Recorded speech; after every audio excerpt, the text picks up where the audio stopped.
जीजा जी ये लीजिए आपकी पगड़ी।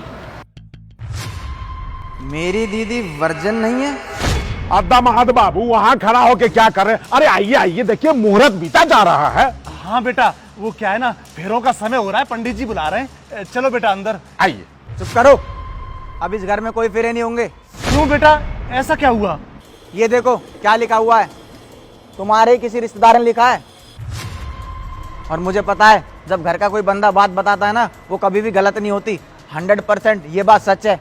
और रही तुम्हारी बात, अरे तुमको क्या पता लगेगी, तुम तो दूर के फूफा जी। अरे तुम्हें क्या पता चले तुम्हारी भतीजी ने क्या गुल खिलाया है? गुल तो ये बताएगा ना जो बगल में रहता है, ये रहा उसका भाई, इसने बताया। अरे तो बेटा वो मेरे गांव का है, वो क्या जाने मेरी भतीजी के बारे में? तुम एरे गेरे पे भरोसा करके मेरी भतीजी पे ऐसा लांछन लगा रहे हो। गांव का ही है ना, तभी तो विश्वास कर रहा हूँ। अगर मेरी तरफ से किसी ने बोला होता तो मैं एक बार को मानता नहीं, लेकिन हाँ ये आदमी तुम्हारे गांव का है, मतलब कहीं ना कहीं इस बात में सच्चाई है। अरे तुम्हें पता है पिछले 5 साल से मैंने शादी क्यों नहीं करी? बस इसीलिए नहीं करी कि एक लड़की ढूंढ रहा था जो प्योर वर्जन हो। तुम्हारी बेटी से शादी करने को तैयार भी हो गया, यहाँ तक कि 1 रुपया दहेज नहीं लिया, लेकिन तुमने मेरे को झूठ बोला। अब मेरे को झूठ बोला ना, इसकी सजा तुम्हें मिलेगी, पकड़ बे। अरे बेटा देखो बेटा, सब कुछ आ चुका है यहाँ पर और इतनी सारी व्यवस्था हो चुकी है। कम से कम जिससे शादी करने जा रहे हो, जो तुम्हारा जीवन साथी है, उससे तो एक बार कंफर्म कर लोगे कि जो क्या सच है क्या झूठ है। अब एक काम करो, रखो अपनी लड़की को अपने साथ, मैं तो चला। अरे दमाद बाबू, अरे जाने दीजिए उसको। अरे कैसे जाने दूं? लाखों का खर्चा हो चुका है, ये सब ऐसे ही पानी में जाने दूं? अरे तो जितना खर्चा हो गया मेरी जेब से ले लेना।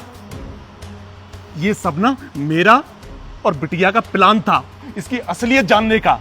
क्या प्लान था? आ बिटिया बैठ। हाँ फूफा जी, आपने बुलाया मुझे? हाँ बिटिया, मैं जो बात करना जा रहा हूँ ना, वो बहुत गंभीर बात है, समझने की कोशिश करना। जी बोलिए।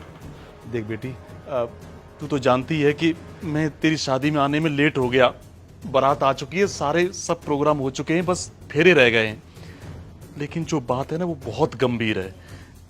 देख बेटी, मेरे बेटे के साथ जो हुआ, मैं नहीं चाहता कि तेरे साथ भी वैसा ही हो। मेरे बेटे की जो बहू आई ना, वो कितनी कानों की कच्ची थी कि बाहर के लोगों की बातों पर विश्वास करके भाग गई वो।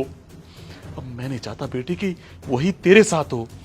एक बार ना जो तेरा होने वाला दूल्हा है ना, उसकी परीक्षा ले ले, उसको जांच ले, परख ले कि वो कहीं कानों का कच्चा तो नहीं है। किसी ऐरे गहरे की बातों पर विश्वास करके क्या पता वो भी तुझे छोड़ के चला जाए। फूफा जी, आपको नहीं लगता ये सब इतना लेट हो गया है? अब देखो हल्दी हमारी हो ही गई है और बारात भी गेट पे ही खड़ी हुई है, मुझे जाना पड़ेगा। अब कुछ नहीं हो सकता, मैं अब क्या करूं? तू बस कर, जैसा मैं बोलता हूँ वैसा कर, बाकी सब संभाल लूंगा मैं। ठीक है। देखिए फूफा जी, मेरे से बहुत बड़ी गलती हो गई। खैर मेरी भी गलती नहीं है, आप ही बताइए, आपकी होने वाली बीवी के खिलाफ कोई ऐसी बातें बताएगा तो आप कैसे रिएक्ट करते, बताओ आप खुद ही। तुम्हारी तरह रिएक्ट नहीं करता मैं। जिससे शादी करने जा रहा होता, जिसके साथ फेरे लेने जा रहा होता, उससे एक बार कंफर्म करता कि क्या सच है क्या झूठ है।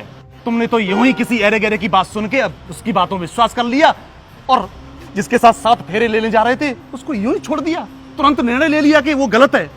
ऐसे लड़के से शादी होने से अच्छा है कि हमारी बेटी कुंवारी बैठी रहे घर पे।